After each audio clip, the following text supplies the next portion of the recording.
ሁሉም ክርስቲያን ስለ አቡነ ተክለ ሃይማኖት ሊመልሳቸው የሚገባ 10 ጥያቄዎች። ታኅሳስ 24 የጻድቁ ዓመታዊ ክብረ በዓል የሚከበረው ለምንድን ነው? የረፍታቸው ቀን፣ የክህነት መቀበያ ቀን፣ የበዓለ ጥምቀታቸው ቀን፣ የልደታቸው ቀን። የልደታቸው ቀን ከ10 ስንት እንዳመጣችሁ በኮሜንት አሳውቁን። ፎሎ ማድረግ እንዳይረሳ። የአቡነ ተክለ ሃይማኖት የመጀመሪያ ስማቸው ማን ነበር?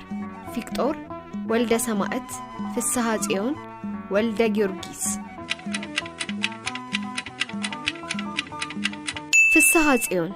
አቡነ ተክለ ሃይማኖት በስብከተ ወንጌል ለመምህርነት የተሾሙበት ቦታ የትኛው ነው?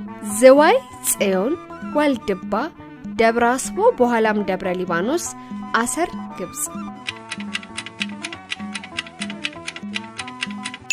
ደብረ አስቦ በኋላም ደብረ ሊባኖስ። ከጻድቁ ታላላቅ ተጋድሎቻቸው መካከል አንዱ የሆነው የትኛው ነው? ለ40 ዓመታት ጾሙ፣ በጎንደር ተጋድሎ፣ ለ100 ዓመታት በበረሃ መኖር፣ በአንድ እግር ቆመው መጸለይ። በአንድ እግር ቆመው መጸለይ። አቡነ ተክለ ሃይማኖት በደብረ ሊባኖስ ገዳም ስንት ዓመት ኖረዋል? 29 ዓመታት፣ 30 ዓመታት፣ 35 ዓመታት፣ 40 ዓመታት። ለ30 ዓመታት። ጻድቁ በተጋድሎ ዘመናቸው በኢትዮጵያ ስንት አብያተ ክርስቲያናትን አንጸዋል? 40፣ 50፣ 60፣ 70። 50። ከጻድቁ ታላላቅ ገድል በኋላ እንደ ትሩፋት ከተሰጣቸው መካከል የሆነው የትኛው ነው? ማረፍ፣ መምህርነት፣ 6ቱ ክንፋቸው፣ ስልጣነ ክህነት። 6ቱ ክንፋቸው። ጻድቁ በመጀመሪያ የገቡት ገዳም የትኛው ነው?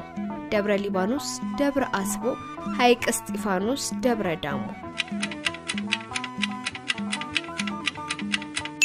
ደብረ አስቦ። አቡነ ተክለ ሃይማኖት ያረፉት በስንት ዓመታቸው ነው? 80 ዓመት ከ4 ወር፣ በ100 ዓመት፣ 120 ዓመት ከ6 ወር፣ 99 ዓመት ከ8 ወር። 99 ዓመት ከ8 ወር። አቡነ ተክለ ሃይማኖት ከመነኮሱ በኋላ በአቡነ ኢየሱስ ሞዓ ተመርተው ትምህርትን የቀሰሙበት ገዳም የትኛው ነው?